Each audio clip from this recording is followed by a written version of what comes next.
Eis uma das maiores conspirações corporativistas do mundo. Esqueça isso. Ou isso. Ou isso. Agora pense nisso. Nisso e nisso. Você sabia que a maior parte do plástico produzido no mundo não é reciclável? E que nos anos 70, as empresas produtoras de plástico montaram uma sociedade para enganar a população e vender mais plástico? Sim, todos nós somos enganados há muito tempo sobre o impacto que o plástico causa ao meio ambiente. Preparado para a pílula vermelha do conhecimento? Essa história começou na Segunda Guerra Mundial. Apesar do plástico ser utilizado a partir dos anos 1900, ele não era tão largamente utilizado. Com a guerra, o governo dos Estados Unidos precisava de um plástico mais leve e flexível para a produção de carros, caminhões, máquinas de todos os tipos e também para a indústria bélica. Então, eles reuniram as indústrias fabricantes de plástico para desenvolver esse tipo de material, e assim surgiu a poderosa Sociedade da Indústria do Plástico. Eu disse poderosa porque, como o plástico é feito a partir do petróleo e gás natural, a indústria do plástico surgiu a partir das corporações petrolíferas e químicas, ou seja, é gente da pesada, no mau sentido. Com inúmeras vantagens, como ser mais maleável, mais durável e mais barato de se produzir, já que utilizava matérias-primas mais baratas, o plástico caiu na boca do povo. As pessoas gostaram tanto do plástico que passaram a reutilizar suas embalagens, dada sua durabilidade. Surgiu até a cirurgia plástica. Brincadeira. De qualquer forma, as pessoas estavam comprando menos plástico. Isso foi muito ruim para as empresas produtoras, pois menos vendas, menos lucros. E o que elas fizeram?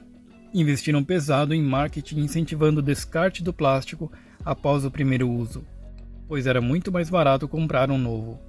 Isso deu certo e as pessoas logo pararam de reutilizar o plástico e começaram a jogar fora após o primeiro uso, sem pensar nas consequências. Em 1970, a galera dos direitos humanos tomou uma iniciativa. You have stolen my dreams. How dare you? Não, ela não. Essa galera aqui. Eles chamaram a atenção para o rumo que o planeta estava tomando. Eles criaram o Dia da Terra, ou Earth Day. Era um movimento genérico, mas ajudou a divulgar o mal causado pelo plástico. Então, em 1971, o lobby das indústrias do plástico, petrolíferas e de outros segmentos formaram um grupo chamado Keep America Beautiful, que pegou um cara de descendência italiana, vestiram com roupa de nativo americano e lançaram este comercial.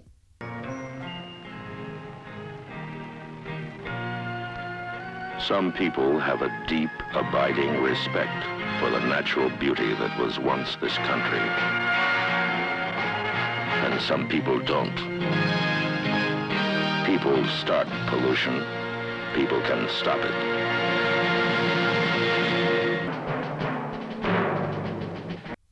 Um minuto de silêncio para o verdadeiro nativo americano.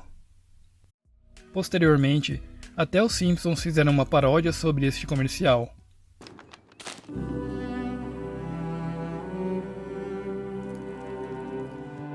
Do yourself a favor.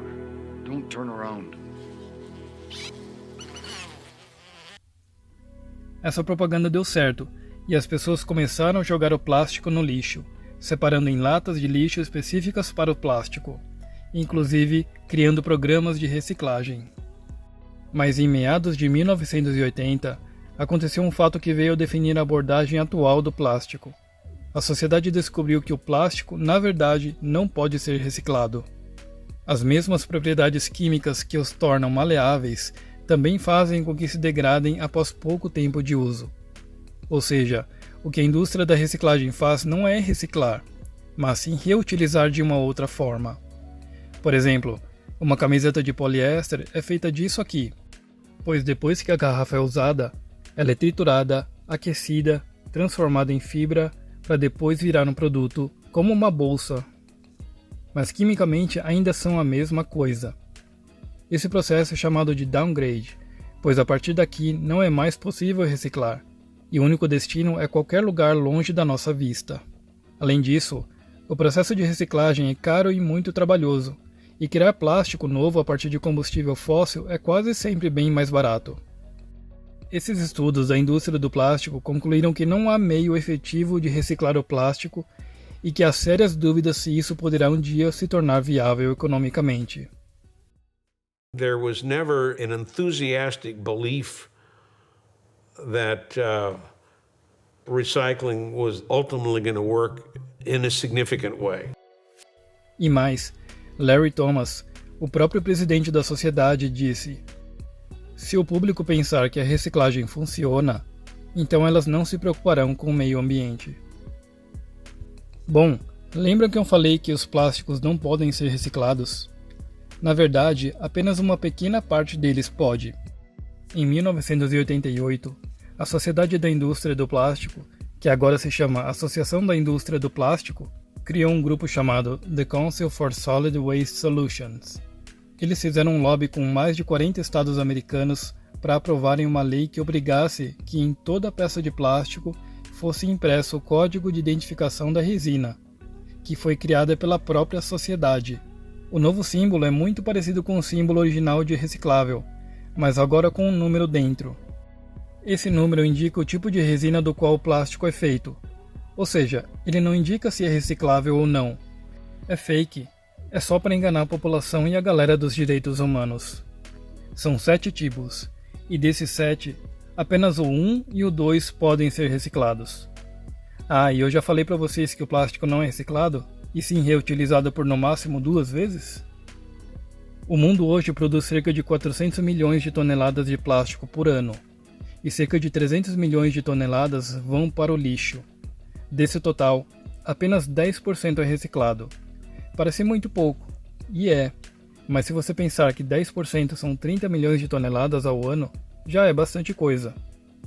No Brasil, as coisas são ainda piores. Apenas 1,3% do lixo plástico é reciclado. O Brasil é um dos países que pior gerencia o descarte de lixo plástico, sendo também um dos países que mais jogam lixo plástico no oceano. Por isso, precisamos nos conscientizar sobre o mal causado pelo plástico e incentivar o uso consciente e principalmente a reciclagem. Porém, a responsabilidade não é só nossa. Não é escolhendo o produto com a embalagem mais amigável ao meio ambiente que vamos salvar o mundo. Precisamos de legislações que efetivamente reduzam o uso do plástico. E você? Comente aqui embaixo o que você achou desse conteúdo. Quais outros assuntos você gostaria de ver nesse canal? E agora eu faço um pedido de vida ou morte. Deixe o like, inscreva-se neste canal e ative o sininho para as notificações. Só assim o YouTube vai entender que o meu conteúdo é relevante e aí eu vou conseguir produzir material de melhor qualidade. Quem sabe assim eu consiga crescer e me mudar para uma bela casa nos Estados Unidos.